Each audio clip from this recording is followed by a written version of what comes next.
భ్రమరాంబ అమ్మవారు, భ్రమరాంబకి మొగుడు భ్రమరాధిపతి గండు తుమ్మెద, మగ తుమ్మెద అవ్వాలి. ఇప్పుడు సారగ్రాహి అయినటువంటి పరమేశ్వరుడు భక్తుడి యొక్క హృదయము మీద తిరుగుతూ ఆ భక్తి అనేటటువంటి తేనె తాగడానికి సిద్ధమై ఉంటాడు.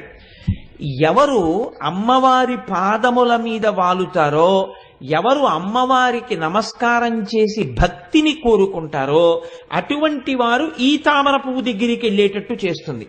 ఈ తామర పువ్వుతో మీ మనస్సుని ఈశ్వరుడు వాలవలసినటువంటి పద్మంగా మారుస్తుంది. ఎవడు ఇంద్రియ లంపటంతో ఉండి అమ్మవారి పాదముల వంక చూడడో వాడికి తేనె మీద ముసిరేటట్టు చేస్తుంది.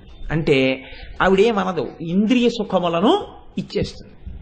మృత్యు అంటే ఏమిటో తెలుసా అండి? చాలా చమత్కారం. ఇంద్రియ సుఖముల యందు మగ్నుడగుట అంటే మృత్యు అంటే. ఇంద్రియములతో